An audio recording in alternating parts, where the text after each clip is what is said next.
अस्सलाम वालेकुम। बच्चा कचरा का कोरिया का बहुत ही ज़बरदस्त स्टॉक आ गया है। एक दो बंडल अभी इसके मैं आपको साइड से दिखा रहा हूँ, तो वीडियो पूरी देखिएगा। चैनल पर नए हैं तो चैनल को सब्सक्राइब कर लीजिए ताकि हर आने वाली वीडियो अब तक पहुँच सके।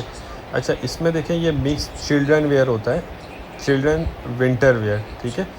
बच्चे का सर्दी वाला बच्चा कचरा इसको कहा जाता है लंडे की ज़बान में। वैसे बच्चे का सारा मिक्स आइटम होता है इसके अंदर। अच्छा, इसमें जो है आपको जैकेट, पजामे, hood, high neck, sweater, T shirt, sweat shirt, ये सारी वैरायटी सब कुछ मिक्स मिलेगा। सर्दियों वाला, विंटर वाला गर्म माल होगा। अच्छा, ये देख लें फ्लीस वाला भी इसमें नज़र आ रहा है कपड़ा। और एक और बंडल भी मैं आपको इसका दिखाता हूँ। अच्छा, ये देख लें, इसमें ये कि जैकेट वगैरह भी नज़र आ रही है। ये देखें कंडीशन, देखें माल की, बहुत ही ज़बरदस्त स्टॉक है। 80 किलो बंडल का वज़न है और साइज़ इसमें जो है आपको सारे मिक्स मिलेंगे। अच्छा, इसके अंदर बेबी और बाबा दोनों के माल मिक्स होता है। बाकी आइटम के हवाले से मैंने आपको बता दिया है क्या क्या इसमें आइटम्स निकलती हैं। अच्छा, हर बंडल देखें दूसरे बंडल से मुख्तलिफ होता है। इसी बंडल का मैं ये आपको ऊपर से माल दिखा रहा हूँ, ये देख लें।